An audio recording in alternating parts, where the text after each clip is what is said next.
जय हिंद बच्चों। आज हम अपनी जियोग्राफी की जो बुक है उसका तीसरा चैप्टर जनसंख्या संगठन का अध्ययन करेंगे। जनसंख्या संगठन या जनसंख्या संरचना ये होता क्या है? इसमें क्या होता है कि जनसंख्या का कुछ वर्गों के आधार पर वर्गीकरण करके उनका अध्ययन करना। जैसे अपन बात करें कि एक समूह के लोगों की विस्तृत व्यक्तिगत विशेषताओं जैसे लिंग, आयु, वैवाहिक स्थिति, शिक्षा, व्यवसाय आदि के आधार पर इनका जो वितरण है किया जाता है, फिर इनका अध्ययन करते हैं। इन वर्गों में बांटकर अध्ययन करना क्या कहलाता है? जनसंख्या संरचना या जनसंख्या संगठन कहते हैं। फिर जो जनसंख्या संगठन है इसका अध्ययन करने के लिए जो घटक काम में लेते हैं वो कौन कौन से? प्रमुख रूप से तो लिंगानुपात, यानी कितने स्त्री देश में कितने पुरुष है उनका अनुपात। आयु यानी आयु वर्ग, जैसे बाल वर्ग हो गया, प्रौढ़ वर्ग हो गया और जो वृद्ध वर्ग हो गया, 3 भागों में डिवाइड करके इसका अध्ययन किया जाता है। फिर अपना हो गया आयु लिंग पिरामिड, इस चैप्टर में अपना अध्ययन करेंगे। फिर ग्रामीण नगरीय संगठन, गांव में कितनी जनसंख्या निवास करती है, शहरों में स्थिति कैसी है। फिर व्यावसायिक संरचना यानी उनके जो काम धंधे, व्यवसाय, उद्योग, उनके बारे में विचार करना, या लोग किन कार्यों में, जो ग्रामीण क्षेत्र के लोग हैं वो क्या कार्य कर रहे हैं, शहरी लोग हैं वो कौन से कार्य कर रहे हैं, प्राथमिक द्वितीय किस व्यवसाय में लोग लगे हुए हैं, उनके बारे में चर्चा करना है अपने इस चैप्टर में। तो अपने पहले बात करते हैं इस चैप्टर में। पहला ही अपना जो बिंदु है वो है लिंगानुपात। लिंगानुपात यानी लिंगानुपात कहते किसे? तो जनसंख्या में स्त्रियों और पुरुषों की संख्या के बीच के अनुपात को लिंगानुपात कहा जाता है। लिंगानुपात किसे कहते हैं? स्त्री और पुरुष जो है उनकी संख्या का जो अनुपात है उसे क्या कहा जाता है? लिंगानुपात कहा जाता है। लिंगानुपात किस सूत्र द्वारा ज्ञात करते हैं? तो भारत में जो लिंगानुपात ज्ञात करने का सूत्र है वो है स्त्रियों की संख्या बटा पुरुषों की संख्या इंटू 1000। ये सूत्र तो भारत में, कुछ देशों में ऐसा भी हो सकता है कि ऊपर पुरुषों की संख्या हो और नीचे स्त्रियों की संख्या हो। कुछ देशों में यहाँ हम प्रति 1000 पर निकाल रहे हैं, कुछ देशों में क्या होता है पर यहाँ पर 100 पर निकाल लेते हैं, 100 रखते हैं संख्या, मतलब 100 पुरुषों पर कितने स्त्रियाँ या 100 स्त्रियों पर कितने पुरुष है।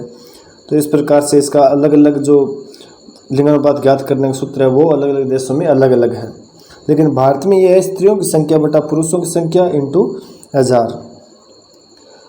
अब अपन बात करें कि सर्वाधिक लिंगानुपात कहाँ का है? तो लिंगानुपात सर्वाधिक है यूरोप का। कहाँ का? यूरोप का 1055। महाद्वीप में लिंगानुपात ज़्यादा होने के क्या कारण है? कि एक तो यूरोप महाद्वीप में अधिकांश देश विकसित देश हैं, वहाँ पर स्त्रियों के लिए जो दशाएं हैं वो प्रतिकूल है। लेकिन कुछ जगह ऐसा भी हो सकता है कि पुरुष जो है वो किसी बिजनेस या व्यवसाय के सिलसिले से बाहर, देश से बाहर चले गए या क्षेत्र से बाहर चले गए हो, तो इस वजह से भी ज़्यादा हो सकता है, प्रवास की वजह से भी ऐसा होता है। सबसे कम लिंगानुपात जो है वो एशिया महाद्वीप का है। और एशिया में अपन बात करें तो चीन, भारत, सऊदी अरब, पाकिस्तान, अफगानिस्तान, ये जो देश है इनमें सबसे निम्न लिंगानुपात जो है वो है। भारत में है 943। 2015 के अनुसार भारत में जो लिंगानुपात है वो है 943 और एशिया का जो है वो है 964। अब अपन बात करें जो विश्व में लिंगानुपात किस प्रकार से है, तो सर्वाधिक जो लिंगानुपात है जिस देश में वो है लेटविया। वहाँ पर 100 महिलाएं और 100 महिलाओं के अनुपात में 85 पुरुष हैं। वहाँ पर महिलाओं की जो संख्या है वो बहुत ज़्यादा है। और सबसे कम यानी बहुत ज़्यादा कम संयुक्त अरब अमीरात में 100 महिलाएं और अनुपात में 311 पुरुष, यानी कि वहाँ पर पुरुषों की संख्या जो है महिलाओं से 3 गुनी है। सबसे कम लिंगानुपात जो है वो कहाँ का है? संयुक्त अरब अमीरात का। फिर अपने 2015 के आंकड़ों के अनुसार बात करें तो विश्व का जो लिंगानुपात है वो है 983 और एशिया का है 964, जो कि औसत लिंगानुपात है उससे काफ़ी नीचे है। फिर आते हैं अफ्रीका में तो 999, उत्तरी अमेरिका में 1029, 1000 पुरुषों पर ये संख्या जो है ये 1000 पुरुषों पर है। फिर बात करें यूरोप महाद्वीप की तो 1000 पुरुषों पर 1055 स्त्रियां हैं और दक्षिणी अमेरिका में 1033 स्त्रियां हैं 1000 पुरुषों पर। और ऑस्ट्रेलिया में जो लिंगानुपात है वो है 1000 पुरुषों पर 1000 स्त्रियां। इस प्रकार जो अपना लिंगानुपात का अध्ययन कर सकते हैं। जिन प्रदेशों में लिंग भेदभाव अनियंत्रित होता है वहाँ लिंग अनुपात निश्चित रूप से स्त्रियों के प्रतिकूल होता है, यानी कि जहाँ ज़्यादा भेदभाव होता है वहाँ पर क्या होता है, लिंग अनुपात जो है वो स्त्रियों के प्रतिकूल होता है, यानी दशाएं उनके अनुकूल नहीं होती है। इन क्षेत्रों में स्त्री भ्रूण हत्या तथा शिशु हत्या और स्त्रियों के प्रति घरेलू हिंसा की प्रथा प्रचलित है। इसका एक कारण इन क्षेत्रों में स्त्रियों की सामाजिक आर्थिक स्तर का निम्न होना भी है। अब अगर अपने बात करें कि लिंगानुपात जो है विश्व में कितने देशों में सही है कितने में कम है, तो विश्व के जो देश है 139, उनमें जो लिंगानुपात है वो स्त्रियों के अनुकूल है, यानी ठीक ठाक बढ़िया है कि कुछ देशों में कुछ में ठीक है, लेकिन 72 देश जो है उनमें स्त्रियों के प्रतिकूल है। कितने देश? 72 देशों में जो लिंगानुपात है वो क्या है, स्त्रियों के एकदम से प्रतिकूल है, यानी वहाँ जो स्त्रियों की संख्या है वो काफ़ी कम है। जैसे रूस सहित कुछ बड़े देशों की, यूरोप के बड़े देशों की बात करें तो वहाँ पर पुरुषों की संख्या जो है वो कम है और स्त्रियों की संख्या जो ज़्यादा है। इसका कारण ये भी हो सकता है कि वहाँ के पुरुष जो है बिजनेस के सिलसिले से या किसी वजह से प्रवास कर गए हैं, देश जो संसार के अन्य भागों में चले गए हैं।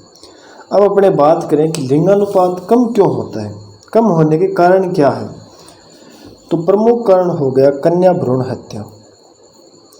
यानी कि लोगों की भावना रहती है कि लड़की जो है वो क्या समाज के लिए थोड़ी परेशानी है, यानी उसका पालन पोषण करना, नए वो कमा कर लाएगी, फिर उसकी शादी खर्चा, या लड़की लड़कों से कम है, ये इस सोच की वजह से लड़की की जो है भ्रूण हत्या कर देते हैं। लड़कियों के साथ भेदभाव, महिलाओं के प्रति घरेलू हिंसा, यानी घरों में उन्हें पूरी छूट या आज़ादी नहीं मिलती है, उन्हें हिंसा का शिकार होना पड़ता है।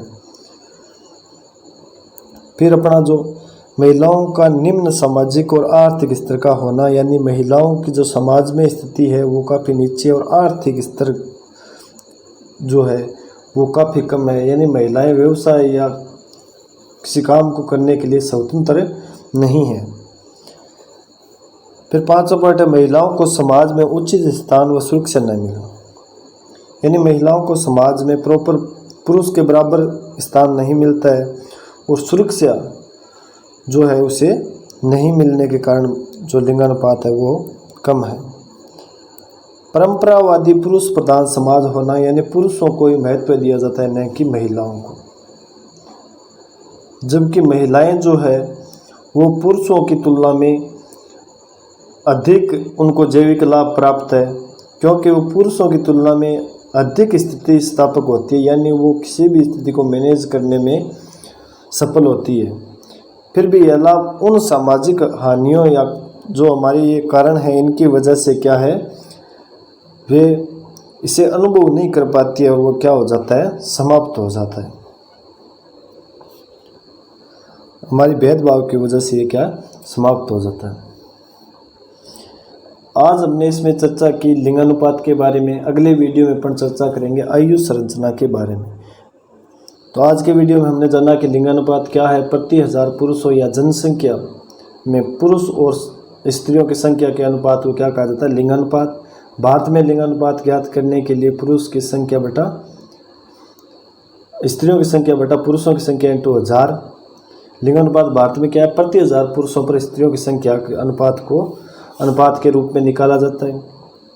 फिर हमने चर्चा की कि लिंगानुपात जो है भारत का कितना है, तो 943 और विश्व का 983।